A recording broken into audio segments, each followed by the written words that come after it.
주 예수 그리스도 이름으로 하나님 말씀 증거하겠습니다. 우리는 하나님의 자녀, 하나님의 백성, 하나님의 성도다. 우리 많이 듣고 있고 알고 있는 말씀입니다.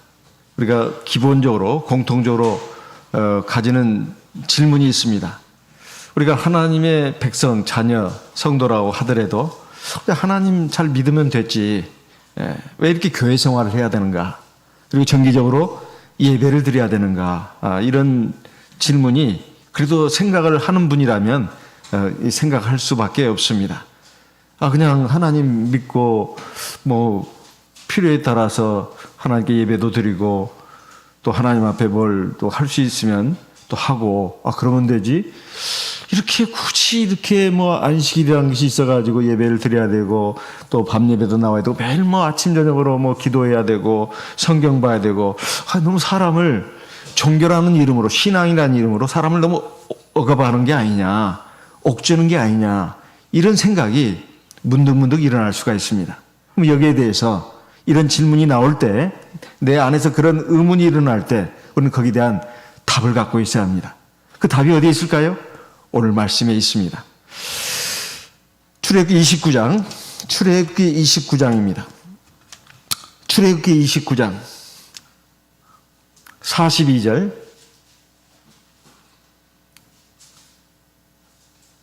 같이 읽어보겠습니다. 출애굽기 29장 42절 같이 읽습니다. 이는 너희가 대대로 여호와 앞 회막문에서 늘 드릴 번제라. 내가 거기서 너희와 만나고 네게 말하리라. 이 말씀은 출애굽기 29장 38절부터 46절까지 나오는 말씀 가운데 핵심이 되는 성구라고 할 수 있습니다. 여기 보면 회막이라는 말이 나오는데 성막을 말하는 것입니다. 성막문 앞에서 늘 드릴 번제다. 이 성막문 앞이라고 하는 것은 번제단을 가리키는 것입니다. 번제단. 성막, 그 앞에 방은 성소고 뒤에 방은 지성소라고 하는 거 이미 많이 들어서 알고 있습니다. 그런데 평상시에 늘 예배가 드려지고 제사가 드려지고 있었는데, 그것은 바로 성막문 바로 앞에 번제단이 있는데, 거기서는 매일 아침 저녁으로 이렇게 하나님 앞에 번제를 드렸다 이 말이에요. 이것은 대대로 그렇게 해야 된다 이 말이에요. 대대로. 언제까지요? 하나님 나라에 갈 때까지입니다. 정확하게 말하면 이제 예수님이 오심으로써 이 제사는 예배로 바뀌었습니다. 그리고 성소, 성막은 교회로 바뀌었어요. 사실 같은 의미입니다. 이것은 성경을 기본적으로 경전으로 삼고 종교생활, 신앙생활하는 그리스도 교회에서는 이 공통적으로 다 인식하고 있는 부분입니다. 그럼 왜 하나님께서 이렇게 명하셨냐 이 말이에요. 여기에 보니까 내가 거기서 너희와 만나고 이렇게 되어 있습니다. 너희와 만나고. 그러니까 하나님이 영으로서 세상 만물 가운데 충만해 계십니다. 어디나 하나님은 계시죠. 그렇지만은 하나님께서 자기 백성을 만나는 공식 장소를 만들었다는 거예요. 그게 바로 교회라는 것입니다. 하나님의 성전이라는 거예요. 성소라는 것입니다. 거기서 만나겠다는 거예요. 즉 교제하겠다는 것입니다. 그러면 왜 그렇게 하겠다는 것일까요? 43절에 보니까 내가 거기서 이스라엘 자손을 만나리니 내 영광을 인하여 회막이 거룩하게 될지라. 44절 내가 그 회막과 단을 거룩하게 하며 아론과 그 아들들도 거룩하게 하여 내게 제사장 직분을 행하게 하려 하며. 간단하게 말씀드린다면 하나님의 백성들 다 제사장으로 만들어서 거룩하게 하겠다는 거예요. 그래서 바로 성막이 하나님의 지시를 따서 지어진 이유고, 그리고 성막에서 하나님의 백성을 만나시겠다는 이유입니다. 첫 번째 이유는 자기 백성들을 거룩하게 하겠다는 거예요. 거룩하게 하겠다는 것입니다. 그것은 하나님이 거룩하니까 자기 백성들도 거룩하게 해서 저 영원한 하나님 나라를 주시겠다는 거예요. 뿐만 아니라 하나님이 이 세상 짧고 유한한 이 나그네 삶에서도 자기 백성들을 만나주시고 그리고 함께 하시고 그리고 은혜를 베푸시려면 자기 백성들도 거룩해야 된다 이 말이에요. 이 거룩의 궁극적인 이유 목적은 저 영원한 하나님의 나라를 우리에게 유업으로 주시겠다는 데 목적이 있는 것이고 그와 더불어서 이 짧고 허무한 삶에서도 하나님이 자기 백성과 함께 하시고 은혜와 복을 주시려면 자기 백성들이 거룩해야 된다 이 말이에요.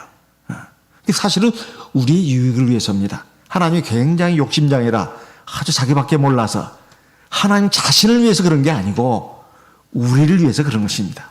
우리를 위해서. 얼마나 감사한 일입니까?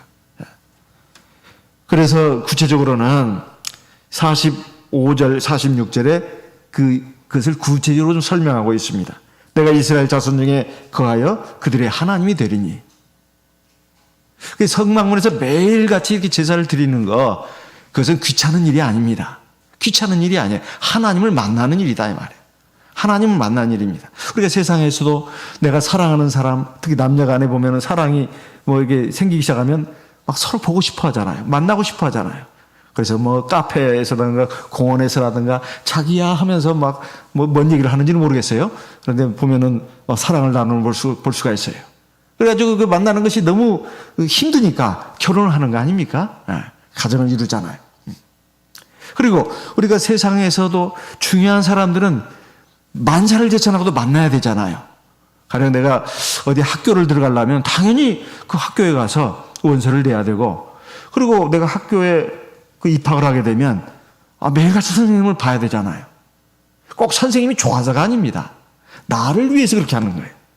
내가 이 학교 안 다니면 앞으로 아무것도 할 수가 없어요.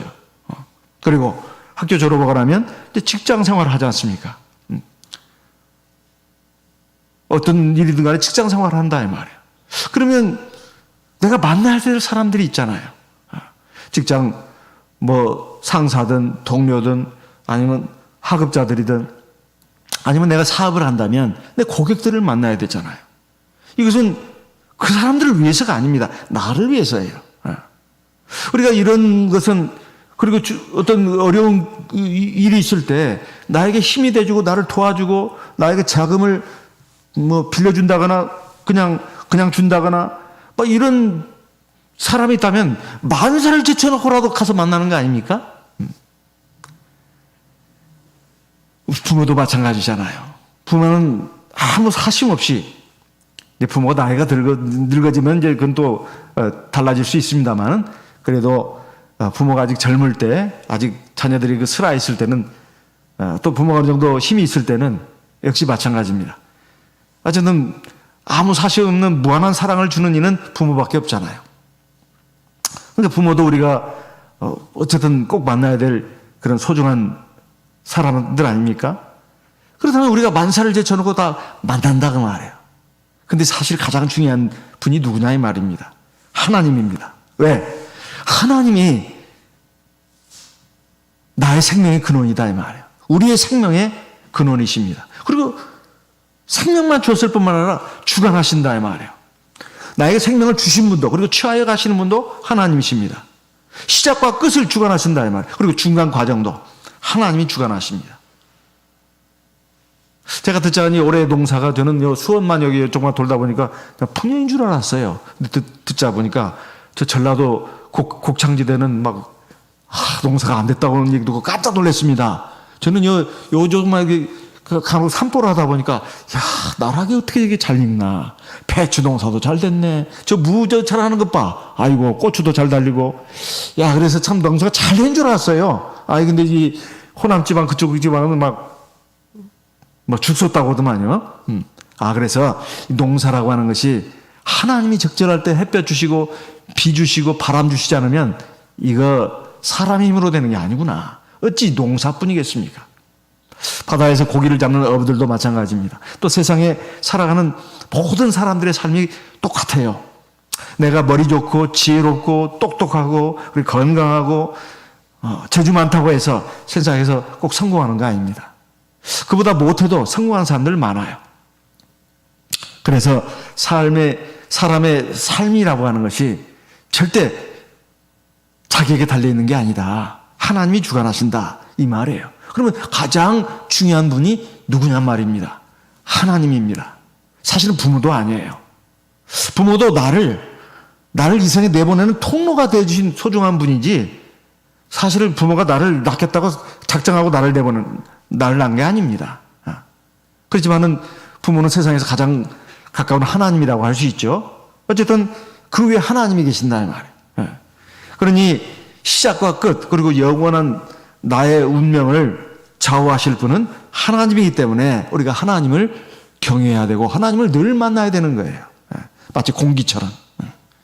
그래서 하나님이 바로 내가 너희들이 하나님이 되고 너희는 내 자녀, 백성이 되기 위해서 이렇게 회막문 앞에서 매일같이 제사를 드려야 된다, 이렇게 말씀하는 거예요. 그래서 내가 너희들을 만나주겠다, 이 말이에요. 매일같이. 그리고 46절에 보니까 그들은 내가 그들의 하나님 여호와로서 그들 중에 거하려고 그들을 애굽 땅에서 인도하는 줄을 알리라. 나는 그들의 하나님 여호와니라. 이번에 평택교회 영례가 있어가지고 제가 직접 듣지는 못하고 유튜브 동영상을 통해서 들었습니다. 지난 안식일 오후에 우리 수원교회 청년 두 사람이 간증을 했는데 참 은혜 받았어요. 그리고 마음이 기쁘고 즐거웠습니다. 매일 아침 저녁으로 우리 군대 간 청년들을 위해서 저도 여러분들과 같이 기도를 하고 있었습니다. 그런데 이 기도가 헛된 기도가 아니었구나, 그 간증을 들으면서 그걸 느꼈어요. 그 여러 가지 어려움으로부터, 위험으로부터 지켜주시고 보호해주신 그 하나님의 사랑에도 감사했지만, 우리 그 아직 나이 어린 20대 초반의 청년들이 군대 한 2년 정도 되는 그 기간 동안에 그 믿음을 지키고 그리고 하나님의 섭리를 깨달았다고 하는 거, 참 이게 참 얼마나 귀하고 아름다운 일인가, 참 하나님 앞에 감사했습니다. 이제 한 사람 남았네요. 구도연. 도연이만 이제 내년 1월 달에 잘 오면 이제 아마 얼굴 한두 번 보면 이제 될 것 같네요. 우리 도연이를 위해서도 이제 계속 기도를 해야 되겠다, 이런 생각이 듭니다. 근데 그 군대에 있으면서도 유튜브를 통해서 이렇게 수원교에서 하나님께 드리는 예배에도 참여했다는 얘기 듣고 저거다. 그 유튜브로라도 하나님 말씀을 들으면서 하나님께 예배를 드린 것이죠. 그것이 바로 우리 청년들을 지켜준 것입니다. 하나님이 함께 하신 거예요. 보호해 주신 거예요. 은총으로 인도하신 것입니다. 그래서 우리가 이 하나님 앞에 성막에서 매일 제사 드리는 이게 참 중요한 것입니다. 그럼 어떻게 드리라는 것이냐? 출애굽기 29장 38절 읽겠습니다. 네가 단 위에 드릴 것은 이러하니라. 매일 1년 된 어린 양 2마리니 39절 한 어린 양은 아침에 드리고 한 어린 양은 저녁 때에 드릴지며. 이 어린 양 2마리라고 되어 있어요. 이게 똑같은 내용의 말씀이 민수기 28장 1절로 8절에 나옵니다. 이 어린 양은 흠없는 어린 양이 나와요. 사실은 예수 그리스도를 예표합니다. 아침 저녁으로 드리는 매일매일 말이에요. 매일매일. 근데 뭘로 드리라고 하는 것이냐? 번제로 드리라고 되어 있습니다. 번제로 드리는 것은 전체로 드리는 거예요. 다 태워서. 42절 이는 너희가 뜻대로 여호와 회막문에서 늘 드릴 번제라. 제사의 종류 그러면 번제, 소제, 화목제, 속죄제, 속건제, 제사의 목적에 따라서 이 5가지 5대 제사가 있다고 하는 거 레위기서에 보면 나옵니다. 제사의 목적에 따른 분류예요. 그 방법에 따른 분류라. 어떻게 드리느냐? 화제, 불로 태우는 거, 그 다음에 요제, 흔드는 거, 그 다음에 거제, 밭들어 올리는 거, 그 다음에 천제, 포도주를 붓는 거. 이것은 제사 드리는 방법에 따른 분류입니다. 근데 여기 보니까 이게 지금 뒤섞여 있어요. 번제로 드리라. 이건 목적을 말하는 것입니다. 제사의 종류로서 한 종류를 말하는 거예요. 근데 보니까 거기 보니까 화제라는 말도 나오고 소제란 전제라는 말도 나오고 예, 그렇습니다. 예. 그것은 이제 그 제사 드리는 방법을 말하는 거예요. 불로 태워서 드리는 것입니다. 또 밀가루 10분의 1 기름 약간에 들어갑니다. 예. 이것을 더 하라는 거죠. 예. 그리고 포도주를 거기에다가 더 하라는 것이죠. 그다음에 소제라는 것도 역시 들어갑니다. 이건 곡식이 들어가니까 그렇게 되는 거예요. 예. 그래가지고 이것을 가지고 드리되 그 중점은 바로 번제에 있습니다. 그러니까 어린 양 한 마리를 잡아가지고 토막을 내서 뭡니까 장작담에 올려놓고 불로 태우는 거예요. 이건 전체를 드리는 거예요. 예. 그러면 이제 하나님이 그 향기를 흠양하시는 것입니다. 예.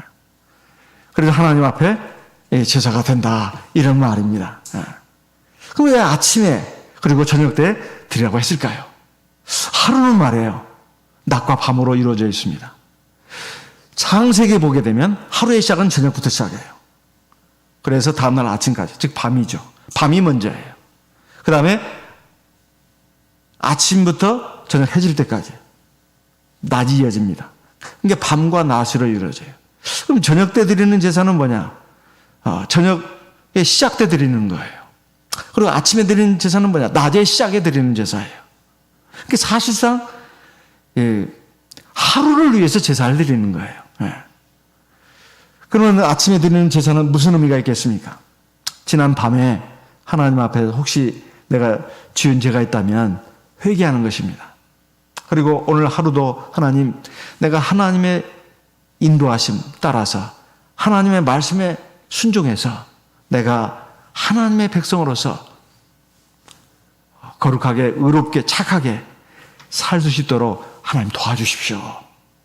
모든 위험으로부터, 환난으로부터, 악으로부터 저를 지켜주시고 제가 하나님의 영광 나타내고 하나님의 나라와 의를 힘써 구하고 그 안에서 하나님이 함께 하시는 거 은총도 체험하면서 기쁨과 즐거움을 누리게 해주십시오. 이런 기도예요. 이런 그 제사가 바로 아침에 드리는 제사입니다. 그 다음에 저녁 때 제사는 이제 저녁 해질 때 드리는 거예요. 민수기 28장 1절로 8절에 보면 좀 구체적으로 나옵니다. 저녁 해질 때라고, 해질 무렵이라고. 그러면 이제 밤에 시작 아니겠어요? 낮에 하루 종일 생활하면서 하나님이 함께 하시고 인도해 주신 것에 대해서 감사도 있고, 그리고 하나님, 내가 육신이 약하고 믿음이 부족해서 하나님 앞에 불신앙과 불순종을 행해서 지은 죄도 있을 것이고, 그건 회개를 해야 된단 말이에요. 하나님, 내 죄를 용서해 주십시오. 그리고 내가 오늘 하루 낮에 살면서 내가 고통스러운 일도 있었고 힘든 일도 있었고 마음이 늘 불안합니다. 하나님, 나에게 평안을 주십시오. 하나님의 살아계심 인도하심을 믿고 내가 이 밤 하나님 품 안에서 편안히 잘 수 있게 해주십시오. 이런 기도예요. 이런 기도예요. 이게 바로 저녁 때 드리는 제사입니다. 시편에 보면 시편 4편이 바로 저녁 기도라고 할 수 있어요. 시편 5편은 아침 기도입니다. 잠깐 한번 보겠습니다. 자, 시편, 그래서 아침에 내가 뭔 기도를 해야 되는지 좀 보면 알 수가 있어요. 시편 4편입니다. 이건 저녁 기도입니다. 시편 4편. 내 의의 하나님이여, 내가 부를 때에 응답하소서. 곤란 중에 나를 너그럽게 하셨사오니 나를 긍휼히 여기사 나의 기도를 들으소서. 내 의의 하나님이라고 말하고 있습니다. 하나님, 내가 오늘 하루 종일 살면서 마음도 힘들고 여러 가지로 괴롭습니다. 하나님, 내 기도를 들어주십시오. 나를 불쌍히 여겨주십시오. 그 말이에요. 그 이유가 뭘까요? 2절에 보니까 인생들아 어느 때까지 나의 영광을 변하여 욕되게 하며, 이쭉 사람들과의 부딪히면서 살아온 그 하루 동안의 그 삶에 고단함이 있고 상처가 있습니다. 이거 가지고 살다 보니까 너무 힘들었어요. 그렇지만 하나님은 나를 택하시고 자기 백성, 사랑하는 자녀로 삼아주셨다는 거예요. 3절, 여호와께서 자기를 위하여 경건한 자를 택하신 줄 너희가 알자다. 내가 부를 때 여호와께서 들으시리로다. 내가 세상 믿지 않는 많은 사람들하고 또는 믿음이 있어도 그 어설픈 그 위선적인 신앙인들도 있잖아요. 그 속에서 내 마음이 너무 힘들고 상처도 받고 내가 이렇게 의롭고 진실해봐야 뭔 의미가 있나. 근데 그것을 지금 하나님 앞에 지금 토로하는 것입니다. 4절. 그래서 저녁 때 막 하나님 원망하기도 쉽고 하나님에 대한 신앙이 약해지기도 쉬운데 그러면 안 된다. 또 누구 막 욕도 하고 말해요. 가족 간에도 욕할 수 있고 자기 혼자서도 그 인간 뭐 하면서 또 욕할 수도 있잖아요. 그러지 말라 이거예요. 그러지 말라 이거예요. 그래서 너희는 떨며 범죄치 말자다. 자리에 누워 심중에 말하고 잠잠할자다. 하나님의 살아계심, 인도하심, 역사하심 믿고 하나님께 기도하라는 것입니다. 의의 제사를 드리고 여호와를 의뢰할지어다. 저녁 때 우리가 하나님 앞에 드릴 제사가 그런 것이에요.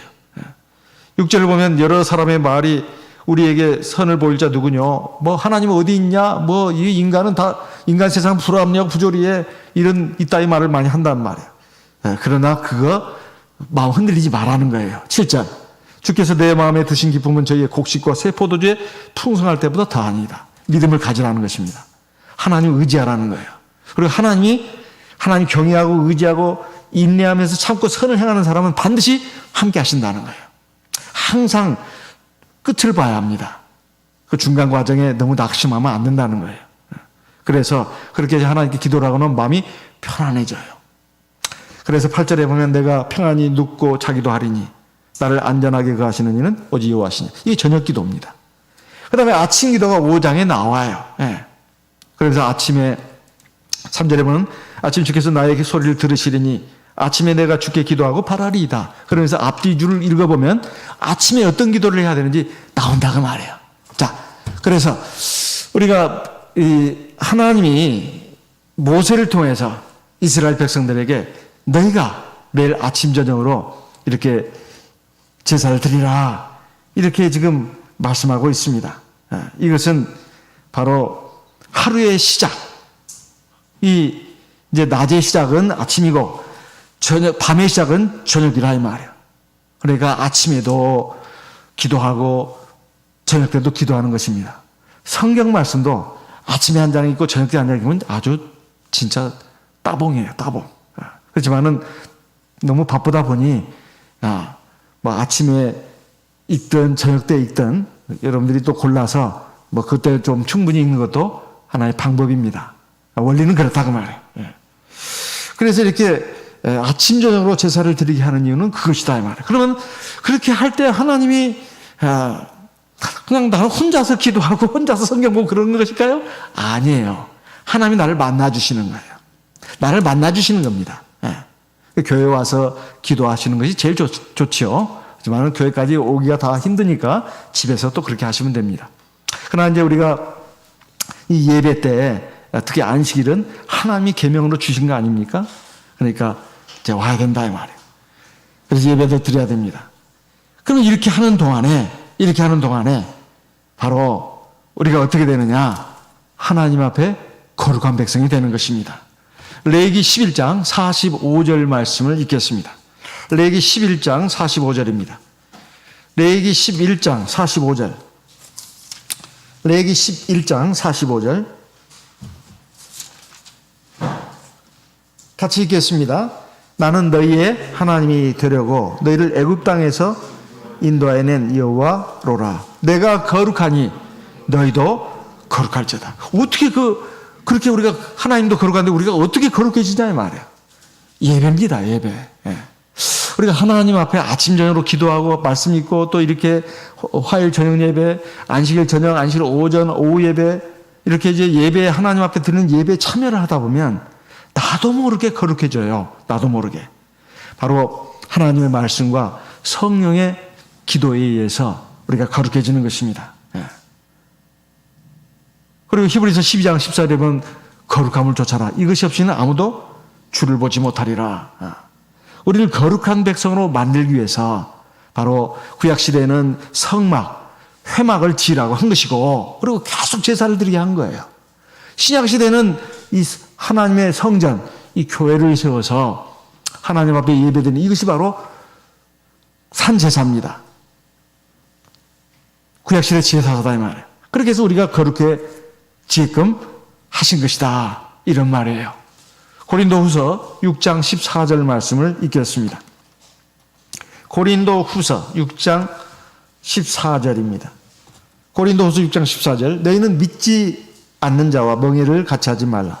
의와 불법이 어찌 함께하며 빛과 어둠이 어찌 사귀며. 16절입니다. 16절. 하나님의 성전과 우상이 어찌 일치가 되리요. 우리는 살아계신 하나님의 성전이라. 이와 같이 하나님께서 가라사대 내가 저희 가운데 거하며 두루 행하여 나는 저희 하나님이 되고 저희는 나의 백성이 되리라 하셨느니라. 하나님 우리를 택하신 이유를, 이 목적을 여기에 분명히 말씀하고 있죠. 17절. 그러므로 주께서 말씀하시기를 너희는 저희 중에서 나와서 따로 있고 부정한 것을 만지지 말라. 내가 너희를 영접하여 18절 같이 읽겠습니다. 너희에게 아버지가 되고 너희는 내게 자녀가 되리라. 전능하신 주의 말씀이니라 하셨느니라. 7장 1절도 같이 읽습니다. 그런즉 사랑하는 자들아, 이 약속을 가진 우리가 하나님을 두려워하는 가운데서 거룩함을 온전히 이루어 육과 영의 온갖 더러운 것에서 자신을 깨끗게 하자. 우리가 이렇게 교회 생활을 하는 이유, 이렇게 예배를 드려야 하는 이유, 여기에 다 또 나와 있습니다. 우리가 하나님 앞에 거룩한 백성이 되기 위해서. 그래야 하나님이 우리 아버지가 되고 우리는 그의 자녀가 될 것이다, 이 말이에요. 언제요? 이건 하늘나라 가서 이루어질 일을 지금 말하는 것입니다. 이 세상에서 우리가 하나님 자녀 아닙니까? 맞아요. 지금 여기서 말씀하시는 것은 장차 하나님 나라에 들어가면 우리가 완전하게 하나님의 자녀가 되고 하나님 우리의 아버지가 된다는 거예요. 이 약속을 가진 우리가 거룩함을 온전히 이루자. 이렇게 말씀하신, 이 약속이라고 되어 있잖아요. 그래서 우리가 이렇게 하나님 앞에 예배드리는 이것을 갖다가 진짜 귀찮아. 성가셔. 지루해. 좀 안 나가면 안 될까? 그러지 마시고 자기를 위해서 우리가 교회 생활을 해야 되고 자기를 위해서 하나님 앞에 예배를 드려야 되는 것입니다. 여러분도 이미 여러 번 들으셨겠지만은 대만의 곽 장로님이라는 분, 지금 4대까지 내려왔다고 그러는데 지금 5대까지 왔는지 모르죠. 그렇게 대만의 몇 대 재벌 중에 한 분인데 예배 시간 빠지는 적이 없고 예배 시간에는 어떤 아무리 급한 전화라도 비서한테 미리 딱 얘기를 해놨답니다. 절대 나 바꾸지 마라. 절대 나 바꾸지 마라. 중요한 전화면 또 온다. 이 정도 되니까 하나님이 복 주신 것 같아요. 그러니까 복도 하나님이 뭐 물질적인 복이든 육신적인 복이든 그릇이 준비가 돼야 돼요. 그릇이 소통만 하면 그것밖에 못 받습니다. 믿음의 그릇이 크면 그리고 많이 준비가 되어 있으면 하나님께도 복을 많이 받아요. 제가 청년 시절부터 지금 이 나이에 이르기까지 수십 년간 믿음 생활하면서 또 목회 생활하면서 여러 교회 많은 성도님들을 보면서 확실히 본 것은 다른 게 아닙니다. 사람이 완벽하지는 않습니다. 부족한 점도 있고 모자란 점도 있죠. 또 잘못된 점도 좀 있을 수 있습니다. 그렇지만 기본적으로 이 교회 생활, 믿음 생활 잘 하시는 성도님들은 하나님께서 은총 베푸시는 것을 제가 많이 봤습니다. 기본적으로 그 자녀들에게까지 함께 하시고 복 주신 것을 여러분 봤어요. 그런데 이제 중간에 그 사람이 이제 교만해지는 경우가 있습니다. 이게 막 육신적으로 물질로 잘 되다 보니까 교만해지고 오만해지는 경우가 간혹 생깁니다. 근데 참 희한해요. 하나님이 그걸 한순간에 다 뺏어가 버리시는 것도 제가 또 여러 번 봤습니다. 근데 그것만 아니면 하나님이 계속 복을 주셔요. 근데 그게 쉽지 않은 일입니다. 솔로몬도 그러지 않았어요? 하나님께 얼마나 어마어마한 은총과 복을 받았습니까? 전무후무한 지혜를 받았죠. 그리고 그 부귀 영화가 그 세상에서 그를 따를 사람이 없을 정도였어요. 근데 중년 이후로부터 타락하기 시작하잖아요. 솔로몬도. 그래가지고 엉망진창이 된 겁니다. 근데 말년에 가서 다행히 솔로몬이 회개하고 돌아와가지고 잠언도 남기고, 잠언은 뭐 앞에 쓴 잠언도 있지만은 후반부에 쓴 잠언도 있을 거라고 봐집니다. 결정적인 것은 전도서예요. 전도서. 이제 하나님의 전도자가 돼가지고 전도서를 쓰지 않았어요? 그 굉장히 참 깊이 있는, 하나님 말씀 다 똑같습니다만, 깊이가 있지만은 아주 심오한 인생의 교과서라고 할 수 있죠. 그걸 남기지 않았습니까? 그러니까 솔로몬 같은 사람도, 다윗 같은 사람도 하나님을 경외하고 겸손하게 하나님 말씀에 순종할 때는 복 주시지만은, 아무리 하나님이 그동안 사랑하시고 은총을 베푸시고 한 사람도 교만해지고 자기 멋대로 나가면 하나님이 탁 치시는 것을 봤습니다. 성경에도 나와 있지만 실제로도 제가 많이 봤어요. 교회에서도. 그래서 우리가 하나님 앞에 이 제사 드리고 예배 드리는 것은 정말로 이것은 복된 일이다, 이런 말이에요. 기본적으로 하나님 잘 섬기고 교회 생활 잘 하시는 성도님, 그 가정들이 복 받는 것을 제가 봤습니다. 그래서 이것은 절대로 손해가 아니다 하는 것입니다. 인생은 정말 그 많은 그 씨줄과 날줄로 이렇게 이게 얽혀 있어요. 우리 몸도 그러잖아요. 우리 몸도 보면은 굉장히 정교하게 복잡하게 되어 있습니다. 그 중에 하나만 그 탈이 나면 온몸이 다 아파요. 참 희한한 일이에요. 제가 지난 안식일을 말씀드렸습니다만은 무릎이 연골이 나갔다고 했는데, 참 이게 사진으로도 보여주니까 이거 제가 사진을 볼 수도 없고 봐도 잘 모르잖아요. 이거 내 끝장났나 보다. 50대 중반이었습니다. 근데 지금 뛰기도 하고 그러지 않습니까? 몇 달 동안 고생을 했는데 하나님이 보살펴 준 것이죠. 언젠가는 잇몸이 아파가지고 그냥 금년 초인가 작년 말인가 음식을 씹는데 이게 썩은 데가 없는데 어찌 이렇게 잇몸이 아픈가. 그래서 하나님한테 또 기도를 했더니 몇 달 고생, 한두 달 고생했나요? 지금은 잘 씹지 않습니까? 그래서 인사도를 먹어야 되나 했는데 그를 하나님이 또 다 계셨습니다. 여러 가지예요. 그래서 사람이 조금만 이렇게 몸이 가시 하나만 바뀌어도 온몸이 다 아픕니다. 참 사람이 별것이 없다, 그걸 느꼈어요. 그래서 하나님이 정말로 생명을 주시고 건강을 주시고 평안을 주시고 내 삶을 인도해 주셔야 내가 제대로 살 수 있다. 그 몸뚱아리 하나만 가지고도 그렇게 느낄 수가 있었어요. 근데 우리 인생이라는 것이 자기 몸뚱아리 하나만 제대로 건사하다고 해서 되는 건 아니잖아요. 얼마나 복잡한 씨줄과 날줄이 엮여 있는지 몰라요. 사람이 자칫 하나님 앞에서 교만하고 어리석어지면 씨줄 날줄 하나가 탁 튕겨져 나가면 끊어지면은 그냥 다 엉켜버리는 거예요. 별 것이 없습니다. 그래서 하나님을 경외하고 사랑하는 것은 하나님의 주권을 인정하는 것입니다. 그리고 그것이 자유예요. 그리고 진정한 기쁨과 즐거움이 있습니다. 그리고 이 번제라고 하는 것은 반드시 하나님이 지정한 장소에서 드리도록 되어 있어요. 그게 바로 회막문 앞에서 드리도록 되어 있어요. 회막문 앞에서 하나님이 택하신 곳이죠. 정하신 곳입니다. 신명기 12장 5절 6절 말씀을 읽겠습니다. 신명기 12장입니다. 신명기 12장 5절. 오직 너희 하나님 여호와께서 자기 이름을 두시려고 너희 모든 지파 중에서 택하신 곳인 그 거하실 곳으로 찾아 나아가서 6절 너희 번제와 너희 희생과 너희의 11조와 너희 손의 거제와 너희 서원제와 낙헌 예물과 너희 우양에 처음 나온 것들을 너희는 그 그리로 가져다가 드리고 7절 거기 곧 너희 하나님 여호와 앞에서 먹고 너희 하나님 여호와께서 너희 손으로 수고한 일에 복주심을 인하여 너희와 너희 가족이 즐거워할지니라. 여기 5절 6절의 말씀을 간단하게 요약을 한다면 너희는 하나님이 자기 이름을 두신 곳으로 나가라 이렇게 돼 있어요. 찾아 나가라. 하나님의 성전 아니겠어요? 하나님의 이름, 참 구주의 이름이 있는 성소로 나가라는 게 교회죠. 그래서 6절에는 너희 번제와 11조와 이런 거 있잖아요. 하나님께 드릴 그 제사, 이것을 드리고 예배 드리라는 거예요.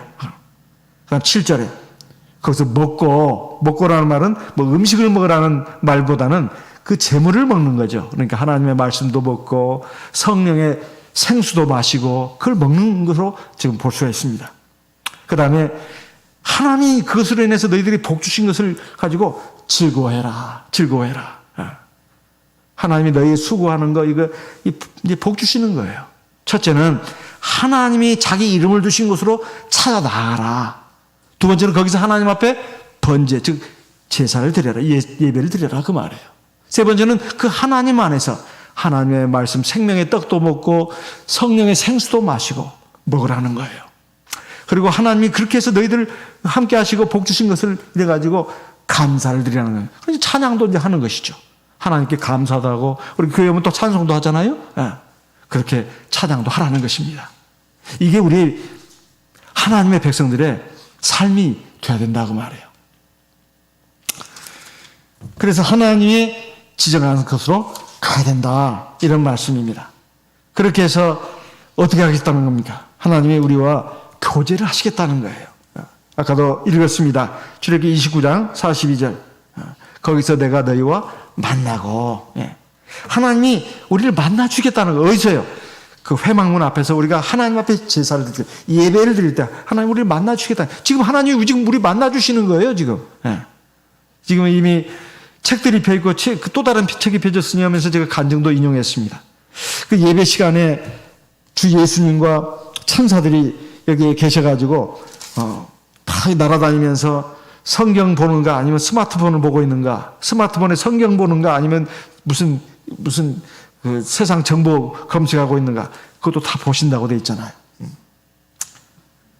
그래서 우리가 이 예배 드리는 것은 우리 지금 육안으로는 보이지 않지만 영적인 눈을 하나님 띄워주신다면 이 가운데 주님이 계시고 그리고 천사들이 운행을 하고 있습니다. 이게 얼마나 이게 참 귀한 자리냐 이 말이에요. 하나님 우리를 만나주시는 거예요. 사실 아브라함이 하나님이 지시하시는 땅, 내가 너에게 지시하는 땅, 모리아 땅, 모리아 땅 내가 지시하는 한 산으로 가서 나에게 번제를 드리라. 하나님 분명히 아브라함이 말씀하셨거든요. 창세기 22장 2절에. 그래가지고 아브라함이 자기 아들 독자를 데리고 이삭을 데리고 갔잖아요. 그래가지고 우리가 다 그 과정을 알고 있습니다. 어떻게 했죠? 창세기 22장 12절 말씀을 읽어보겠습니다. 창세기 22장 12절입니다. 창세기 22장 12절. 창세기 22장 12절. 사자가 가라사대 그 아이에게 네 손을 대지 말라. 아무 일도 그에게 하지 마라. 네가 네 아들 네 독자라도 내게 아끼지 아니하였으니 내가 이제야 네가 하나님을 경외하는 줄을 아노라. 지금 하나님 앞에 지금 아브라함이 자기 아들을 지금 번제로 드리려고 지금 막 그렇게 막 시도를 하려고 하는데 하나님이 딱 막았잖아요. 그래 어떻게 됐습니까? 그러면서 하나님이 네가 이제야 나 하나님을 경외하는 것을 내가 알겠노라. 네 사랑하는 독자 이삭도 아끼지 않고 나한테 번제로 드리려고 하니 너 참 나 하나님을 경외하는구나. 이거 내가 알겠다. 그 말이에요. 13절. 아브라함이 눈을 들어 살펴본즉 한 수양이 뒤에 있는데 뿔이 수풀에 걸렸는지라. 아브라함이 가서 그 수양을 가져다가 아들을 대신하여 어떻게 했다고요? 아들을 대신하여 번제로 드렸더라. 이게 예배다 말이에요. 예배다. 그러니까 아브라함이 그 땅 이름을 여호와 이레라 하였으므로 오늘까지 사람들이 이르기를 여호와의 산에서 준비되리라.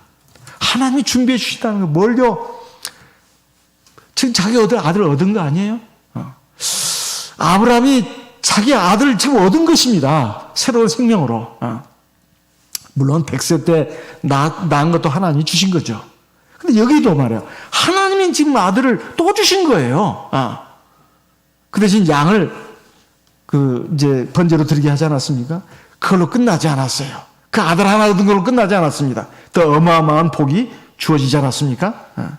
15절. 여호와의 사자가 하늘에서부터 두 번째 아브라함에게 불러 가라사대 여호와께서 이르시기를 내가 나를 가리켜 맹세하노니 네가 이같이 행하여 하나님 앞에 번제 드렸다는 거 아니에요? 하나님의 제사 예배 드렸 이것을 보시고 네 아들 네 독자를 아끼지 아니하였으니 그러니까 네가 진짜 온 몸과 마음을 다해서 나 하나님 앞에 제사를 드렸다는 거죠. 17절. 내가 네게 큰 복을 주고 네 씨로 크게 성하여 하늘의 별과 같고 바닷가의 모래와 같게 하리니 네 씨가 그 대적의 문을 얻으리라. 또 네 씨로 말미암아 천하 만민이 복을 얻으리니 이는 네가 나의 말을 준행하였습니다 하셨다니라. 하나님 앞에 모리아산에서 그 제사 한번 드려가지고 이렇게 어마어마한 복을 받았어요. 아브라함의 후손들 유대인들이 세계를 주름잡고 있잖아요. 그리고 아브라함의 영적인 후손들이 지금 얼마나 많습니까? 지금 여기도 지금 아브라함 후손들이 있잖아요.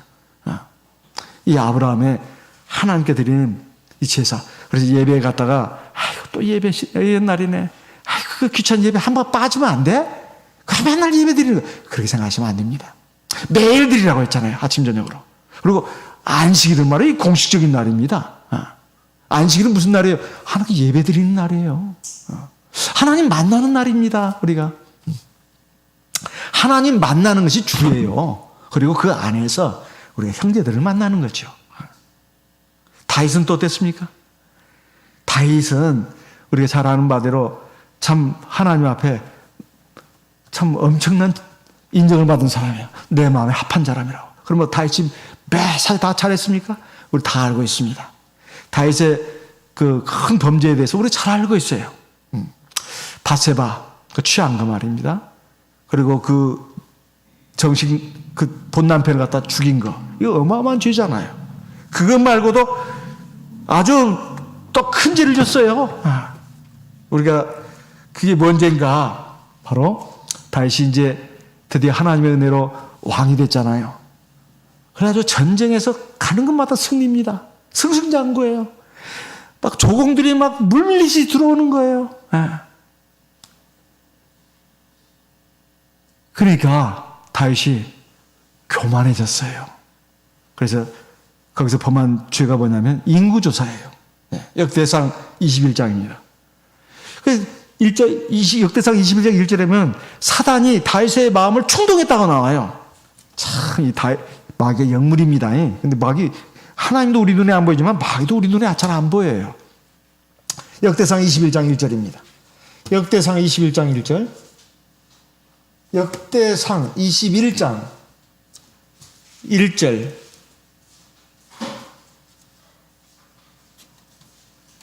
역대상 21장 1절. 말씀을 읽어보면 사단이 일어나 이스라엘을 대적하고 다윗을 격동하여 이스라엘을 계수하게 하니라. 이거 참 해서는 안 될 일입니다. 이게 왜 그랬냐?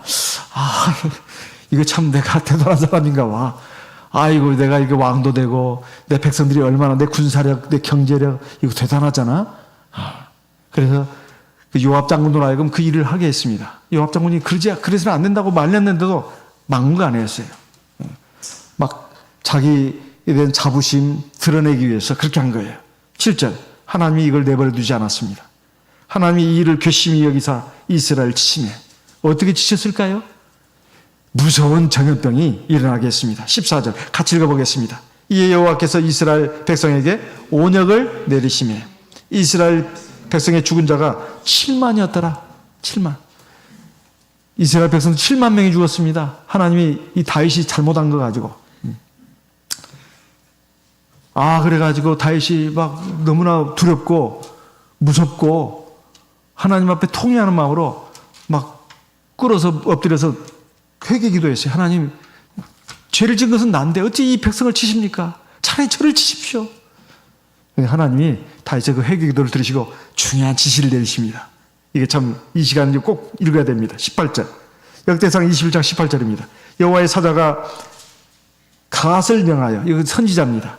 다윗에게 이르시기를 올라가서 여부수 사람 오르난의 타작마당에서 여호와를 위하여 단을 쌓아라. 예루살렘에 여부수 사람 오르난이라고 하는 사람이 있는데 그 타작마당에 가서 하나님 앞에 제단을 쌓고 제사를 드리라는 거예요. 이것이 바로 예루살렘 성전의 터전이 됩니다. 그러니까 왕이 이제 오니까 이 오르난이 왕이여 제 땅 그냥 가져가십시오. 아니다. 내가 충분히 값을 치러주이다. 그래가지고 그 땅을 사가지고 거기서 하나님 앞에 제사를 드립니다. 26절 다윗이 거기서 여호와를 위하여 단을 쌓고 번제와 화목제를 여호와께 아뢰었더니 여호와께서 하늘에서부터 번제단 위에 불을 내려 응답하시고 27절 같이 읽습니다. 사자를 명하심에 저가 칼을 집에 꽂았더라.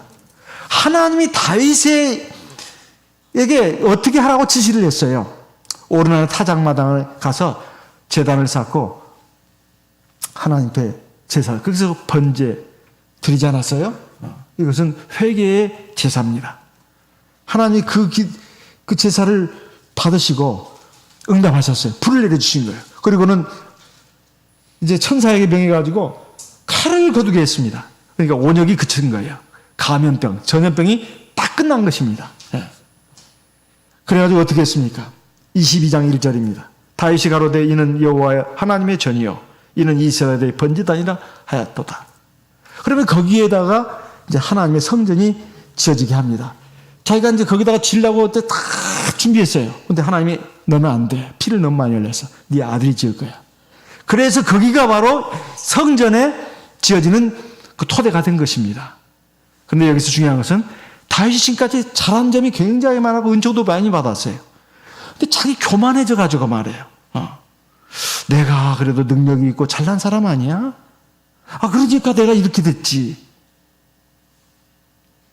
사실 우리도 그럴 수가 있습니다. 그러니까 잘 나갈 때 조심해야 돼요. 다 이게 하나님 은혜입니다. 남들이 막 나 칭찬하고 부러워하고 박수 쳐줄 때 아니에요. 그러지 마세요. 다 하나님의 은혜입니다. 저는 진짜 못났는데 아무것도 잘한 것도 없는데 하나님이 복 주신 거예요. 그리고 겸손하고 나면 그 복이 오래 갑니다. 더 많이 받아요. 그래서 우리 살아가면서 사람은 어리석고 교만하고 참 잘못된 점이 있기 때문에 죄를 지을 수가 있습니다. 그러면 중요한 것은 다윗처럼 이렇게 회개하는 거예요. 그럼 하나님이 용서하십니다. 그리고 다시 은총을 베푸시는 거예요. 그게 뭐라고요? 번제다 이 말이에요. 제사다 그 말이에요. 지금까지 내가 하나님 앞에 나는 왜 뭘 잘못했다고 이러시는가?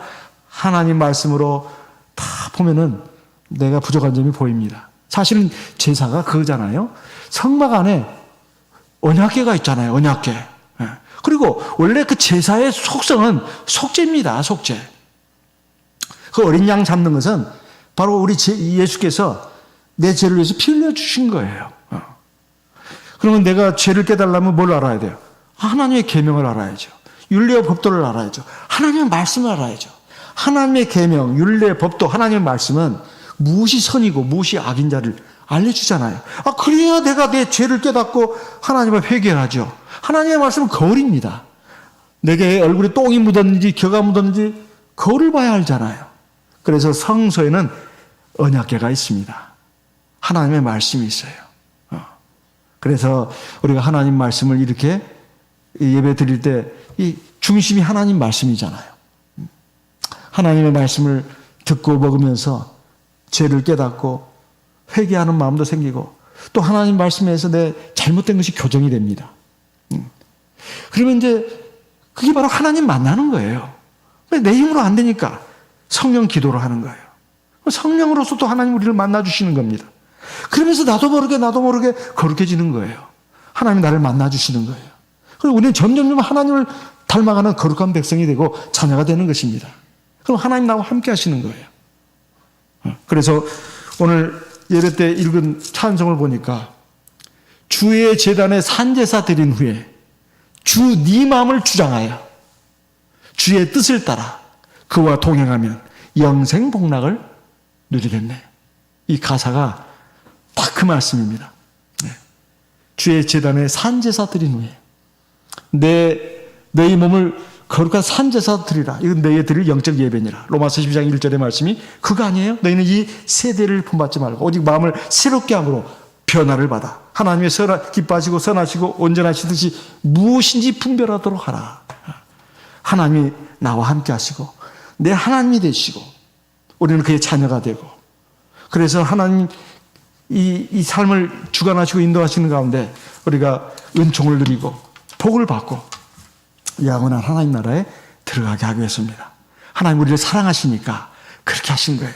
우리를 힘들게 하려고 우리를 못되게 하려고 그것이 절대 아닙니다.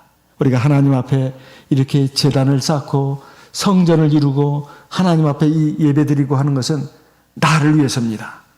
얼마나 감사한 일입니까? 우리 하나님 앞에 기도하도록 하겠습니다. 이 시간 들으신 말씀을 기억하시고 내가 거기서도 이와 만나고 네게 말하라. 하나님의 성전에서 하나님 앞에 예배드리는 이거 참 이건 귀하고 복된 일이다. 하나님 이 길을 끝까지 잘 걸어갈 수 있도록 인도해 주시옵소서. 그리고 지금 군대에서 아직도 군복무에 전념하고 있는 우리 구도연 형제를 위해서도 기도하겠습니다. 그리고 지금 시련과 고통 가운데 있는 우리 성도님들을 생각하면서도 기도하도록 하겠습니다. 성령으로 기도하겠습니다.